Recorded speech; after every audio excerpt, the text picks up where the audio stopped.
Alright, look, so this video is a result of me wanting to show you guys a curse I have as a content creator, specifically in this community. So, ever since I began power scaling, my mindset started changing when I started reading more and more. So, every time I started reading, once I started consistently power scaling, even if I didn't want to power scale the story, I was subconsciously scaling it as we go.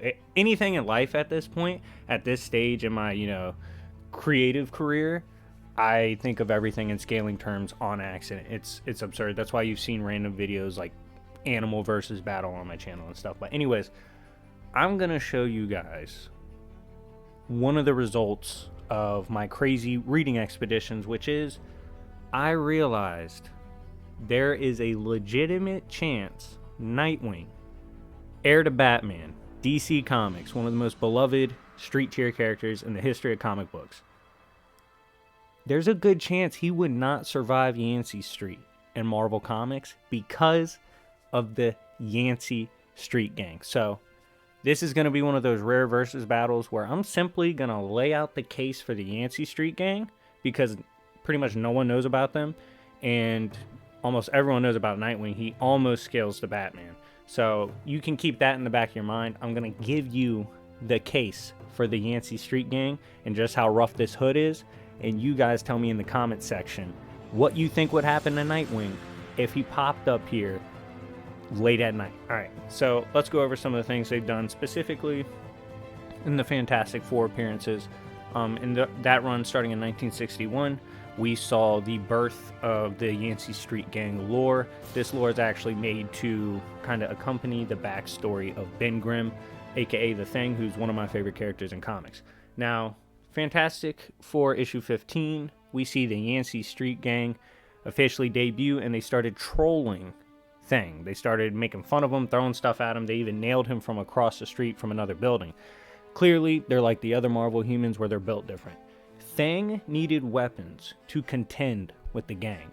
Yes, he resorted to picking up a tank to throw, but he didn't throw it because the fight was interrupted. But literally, his reaction to an assault from the Yancy Street Gang was to respond by throwing multi-ton weaponry and vehicles at the kids. Okay, these are kids. These are literal street kids. That's how OP they are.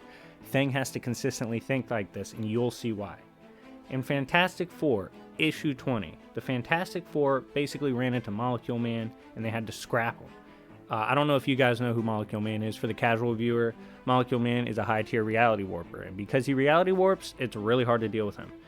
Because he had so much power, this wasn't back in the day when he was using like a wand, they had to flee, but they couldn't get away from him on their own. The way they got away, Yancy Street Gang. Yes, the Yancy Street Gang saved the Fantastic Four from Molecule Man. And it was embarrassing for the Fantastic Four, but the reason the Yancy Street Gang did it is because they said no one fades Ben Grimm except the Yancy Street. So if you're not from Yancy, you can't put hands on people from Yancy, and you'll see that's consistent. Fantastic Four, issue 23. Ben Grimm is trying to save a kid. When he does, this kid kicks him when he realizes who saved him and says, "Yo, if the gang sees me, or if the gang hears I was with an op, I'm done." And Thang was like, "Bro, you are way too small for me to hit. I wish you were bigger," which implies a full-blown Yancy goon is fightable for someone at the tier of Thing. A dude then starts rocking Ben. He popped up from under the street and started hitting his ass, and Ben thought it was a regular Yancy Street guy. The guy actually had to say, "Yo, I'm not even from Yancy Street. I'm from a cosmic gang. We're way worse." So he had to identify himself as a different gang. Ben was confused. Fantastic Four, issue 29. Now, this is easily one of the worst strategic mistakes I've seen in comic book history. So check this out. The Fantastic Four are coming down Yancy Street, right? And Sue remarks that this isn't the place for them, even though there has been a significant spike in crime. So she acknowledges it's a rough hood, but they shouldn't be there. They immediately, after she says this, begin getting barraged by normal items such as lettuce and stuff. And the Yancy boys' strategically placed gum actually was able to keep Thing in place, and he struggled to get it off his foot. We then find out that not only can the Yancy Street Gang react to and even fight the Fantastic Four, but they even have countermeasures in place to easily one-shot them. Johnny instantly got depowered by their water assault and got put on his ass. Reed even implied this isn't their safe spot and that they are just guests here. The Fantastic Four are then forced to flee the hood, run off and block on the block by seconds. Like, it was horrible. Like, if you guys understood how fast they got one shot, it was over in like 2 pages. It was really bad. They didn't land a single hit. Everyone got taken out. Then we see one of perhaps the most controversial moments in comic books history when Reed Richards shows extreme classism when he yells, "Let's go.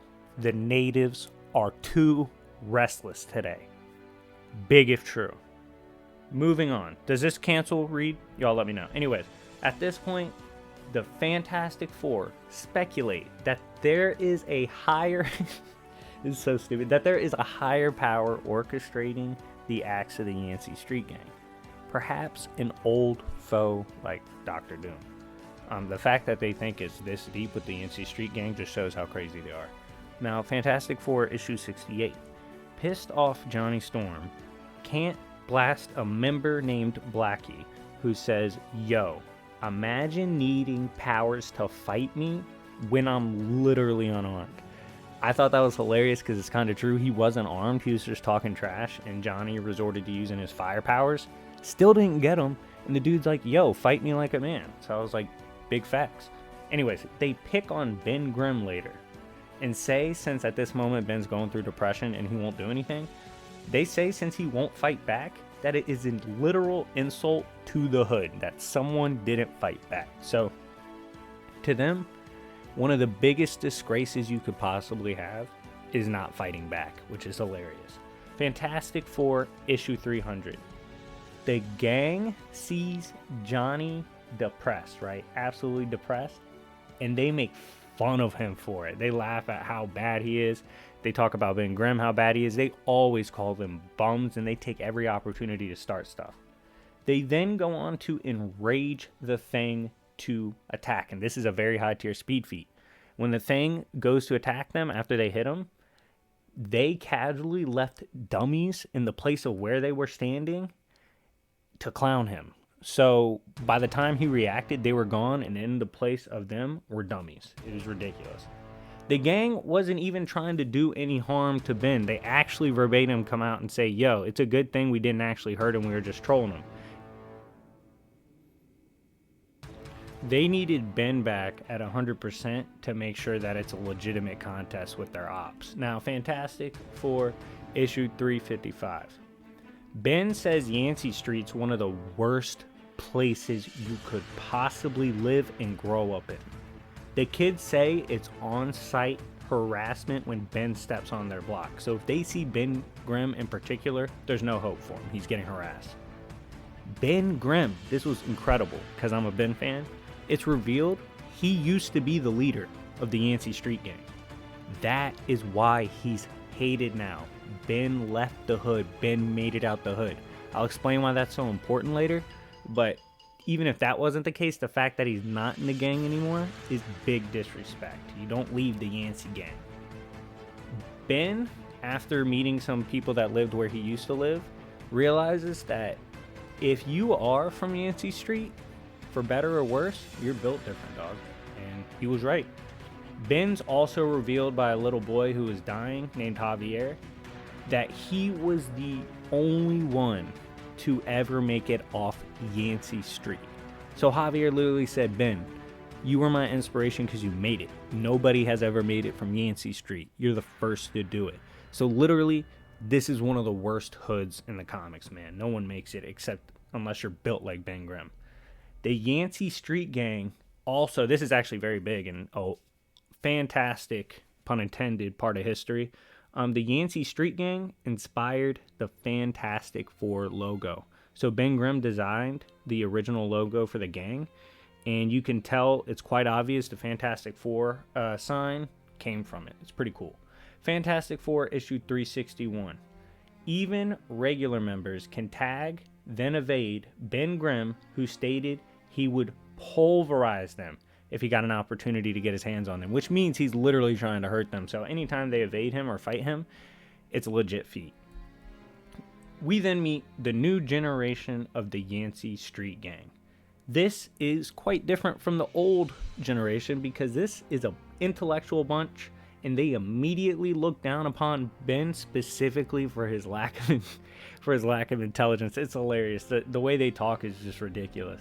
The gang hears that one of the boys got popped on the block and was taken by ops. Okay, so let me give it to you. So the reason Ben ran into them is because he talked to an old friend from the block who said, yo, my young one disappeared because of gang-related stuff in Yancy Street. Can you find him? And Ben agreed to it.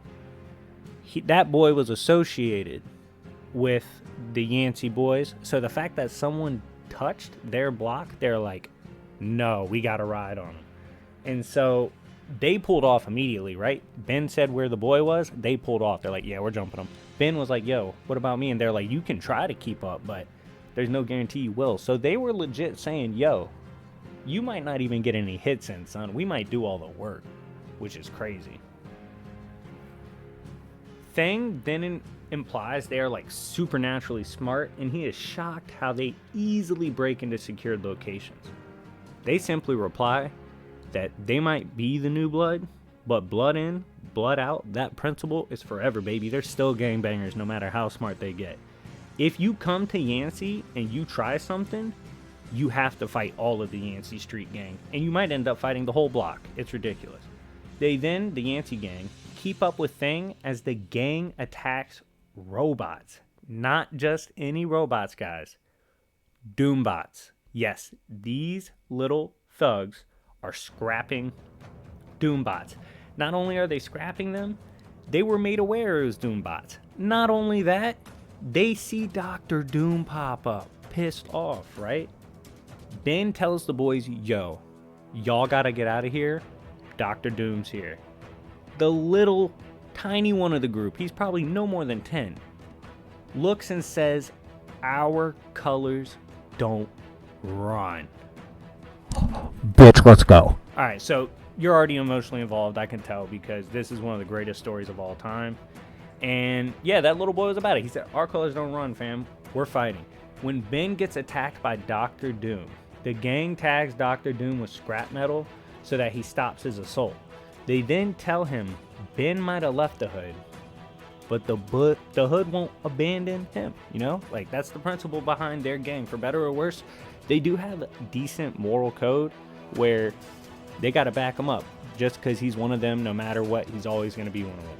Now, they fight him because they're like, Dr. Doom, you got to understand you're not from Yancy, so we have to fade you for touching someone from Yancy. Of course, they don't beat up Dr. Doom. Dr. Doom has plot armor, clearly, because Yancy gang should have killed him. But then he blasts at them, which they evaded, and he calls himself Power Incarnate. And then he's like, oh, I wasn't really trying to kill you. But I think it's because they dodged it and he was embarrassed. So, whatever. The gang then evaded a blast that was meant to kill Thing. Doom had rigged it so it would explode. He was unsuccessful, wasn't able to kill Ben, wasn't able to kill the boys either. No matter what, though, they will always be goons. Even when Ben helped save their ally, they casually robbed him and left him a kick me sign on his back. This passively ruined Ben Grimm's Christmas. It is absurd how much influence the Yancy Street Gang has. Now that you've seen the case for the Yancy Street Gang, you've seen the shenanigans they pulled off, you've seen who they've scrapped, who they've one-shotted, who they've pulled up on. Do you believe Nightwing survives and makes it out of Yancy Street alive? Let me know in the comment section. Let me know what you think. I know there's going to be the people in the comment section going, oh, it's obviously not real scaling. Yes, it is. It did happen in the comics. Is it ridiculous they were fighting Doombots? Yes, but they did it, so deal with it. Anyways, guys, thank you for watching. If you have not become a member of me and Chuck's server, check out the description of the video on how to become one. You can easily just DM me on Discord and I can walk you through it. It would really help the channel grow. We're almost at 7K. Also, if you have not subscribed, please do so. Anyways, it's been your favorite villain, and I will see y'all later. Peace.